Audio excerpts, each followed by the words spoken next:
The Santa Fe Trail was more than just a road. It was a lifeline that connected the heart of America to the frontier wilderness, bringing trade, opportunity, and danger to all who dared to travel its dusty expanse. Stretching over 900 miles through rugged terrain and hostile conditions, it became a vital artery of commerce and a perilous journey fraught with challenges.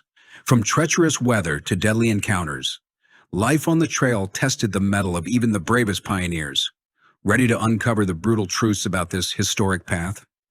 Stick around as we dive into 8 shocking facts about the Santa Fe Trail in the Old West.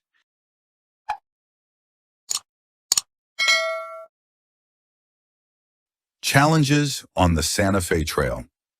The Santa Fe Trail posed numerous challenges to those who ventured along its 900-mile expanse. The route stretched through a variety of difficult terrains, including sweeping plains, arid deserts, and rugged mountain ranges. These natural landscapes were as unforgiving as they were vast, testing travelers' resilience and resourcefulness at every turn. The weather along the trail followed a harsh continental climate.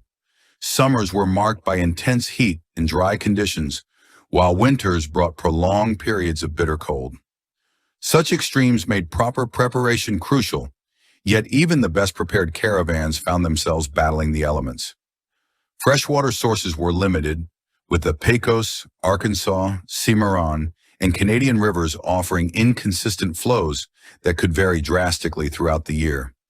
This scarcity of water was compounded by the treeless plains, which offered little in terms of shade or resources for building shelter.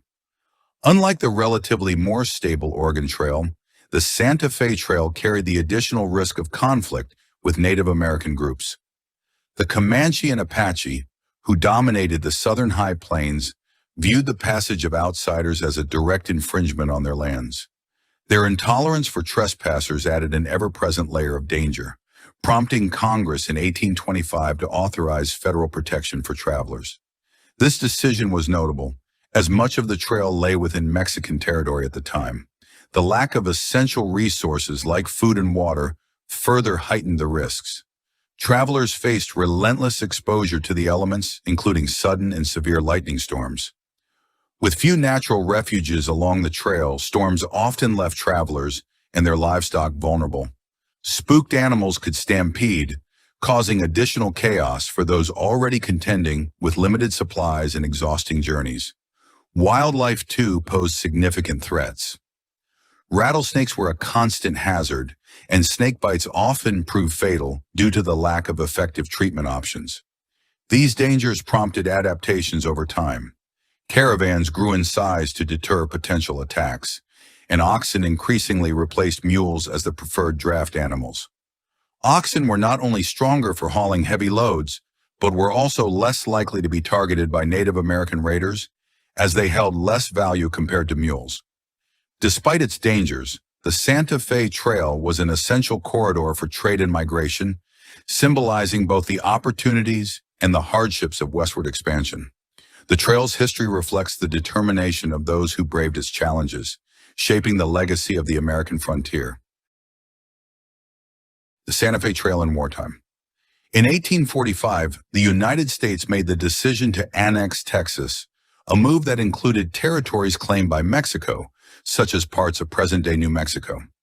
This political act heightened tensions between the two nations as it challenged Mexico's sovereignty and set the stage for escalating conflicts. By 1846, these tensions had reached a breaking point, and the United States declared war on Mexico.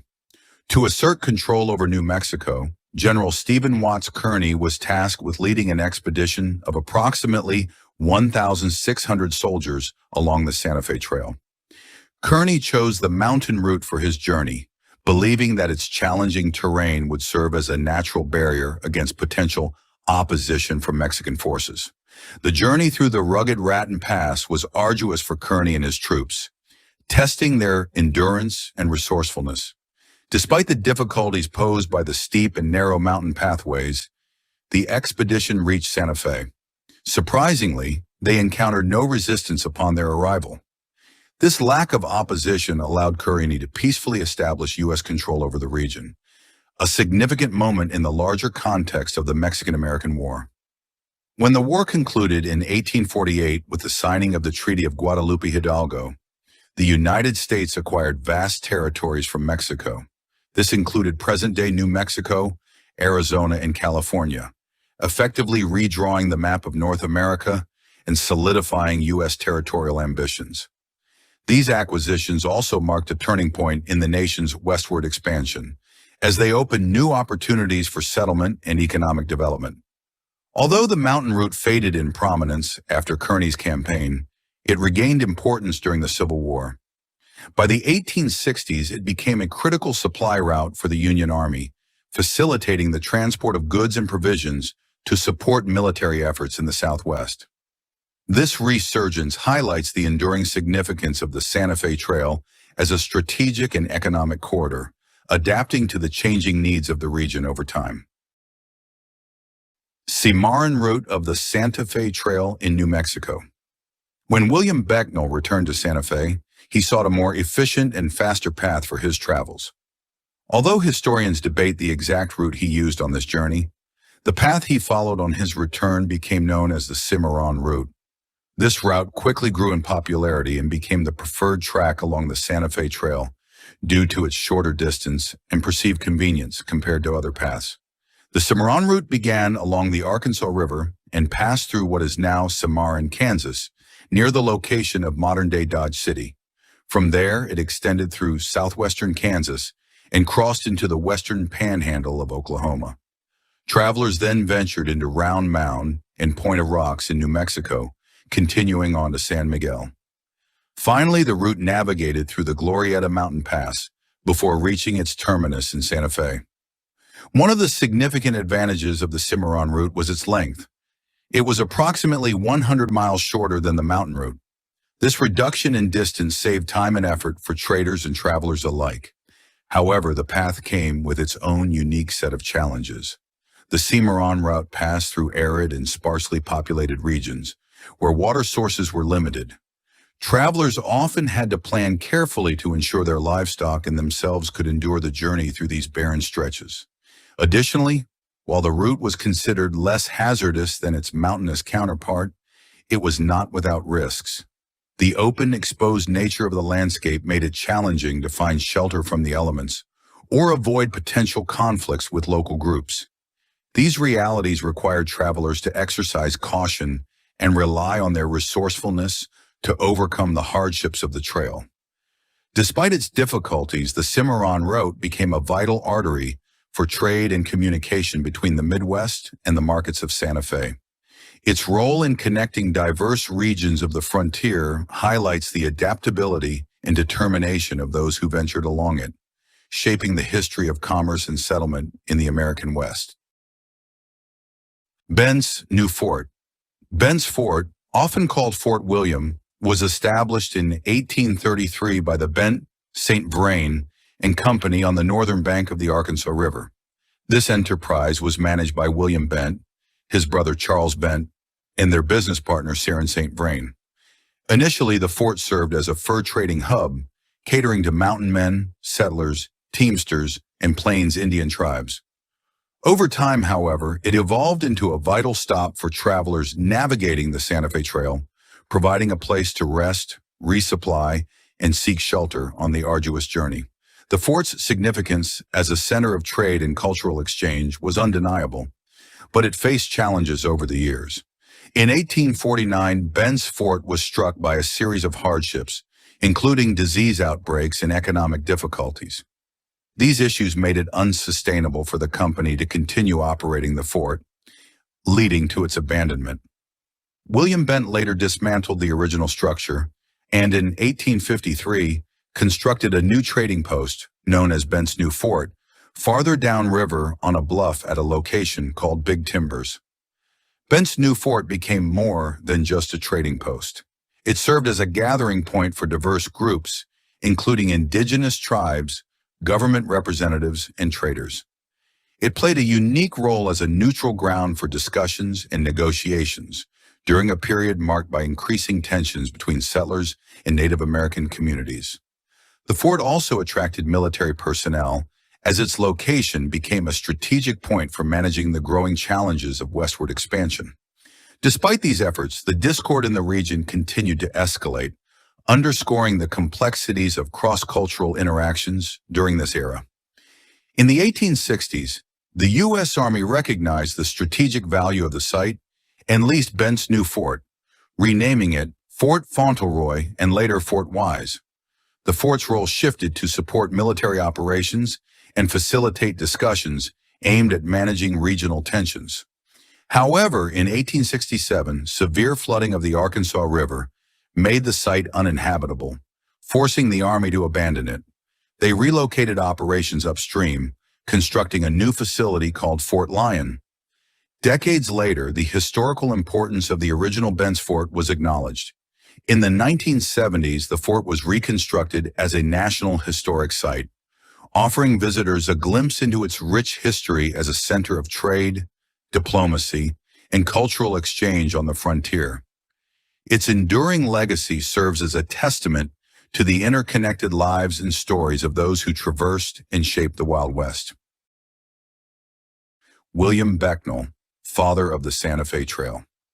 When William Becknell, a Missouri trader and veteran of the War of 1812, learned that Mexico had opened its borders for trade, he saw an extraordinary opportunity.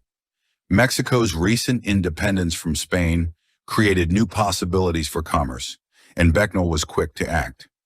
In September 1821, he set out from Franklin, Missouri, with a small team of men and a modest stock of trade goods, ready to test the waters of this promising new market. After traveling for over 2 months, Becknell and his party arrived in Santa Fe on November 16, 1821. They were warmly received by both the local population and the Mexican government. This welcome was not merely a polite gesture.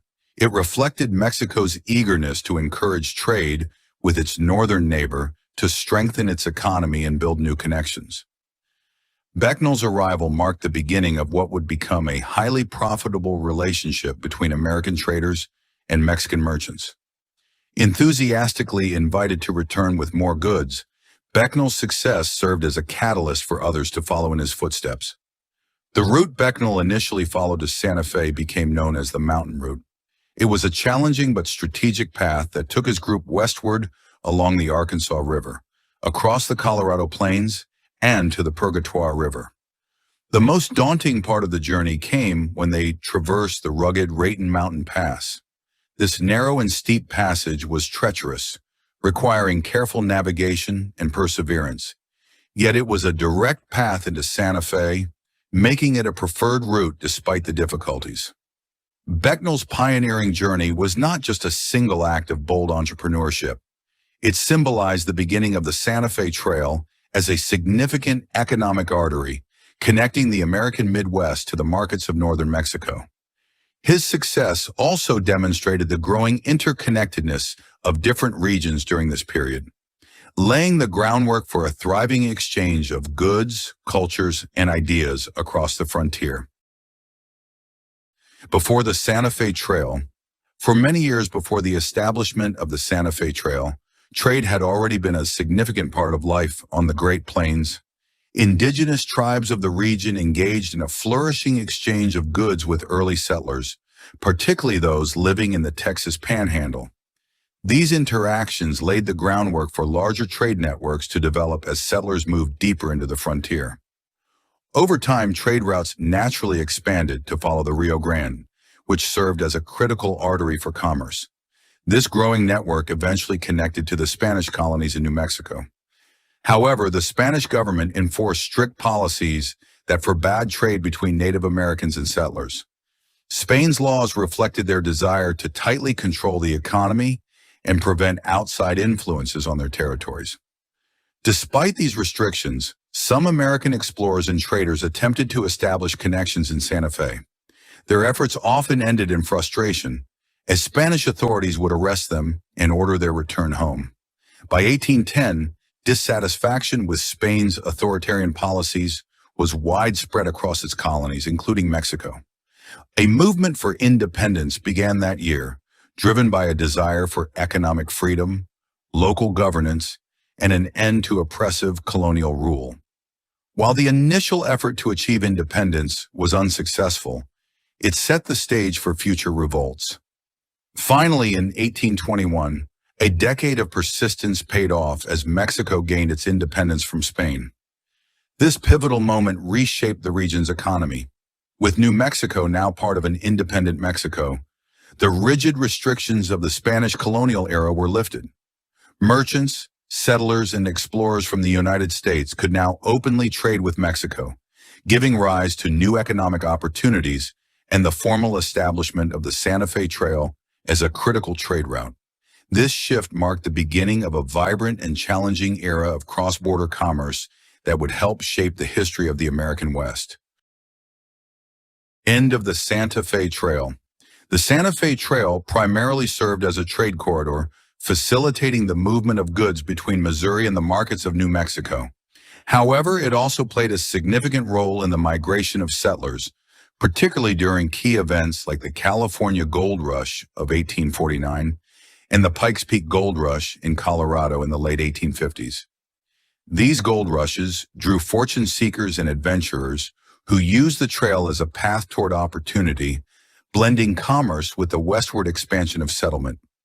Beyond trade and migration, the Santa Fe Trail became a critical artery for transportation and communication. Stagecoaches frequently traversed the route, carrying passengers, mail, and goods between distant locations. The trail's importance grew further with the emergence of the Pony Express, a revolutionary mail delivery service that relied on speed and precision to connect the expanding United States. These developments highlight how the trail adapted to the evolving needs of a growing nation. However, the rise of the railroad industry in the mid-19th century marked a turning point for the Santa Fe Trail.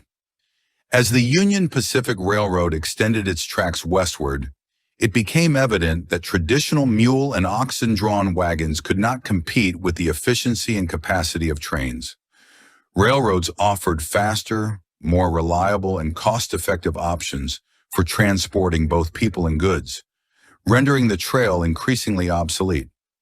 The symbolic end of the Santa Fe Trail came on February 9, 1880, when a Santa Fe Railway Company train arrived at the Santa Fe Depot amidst much celebration.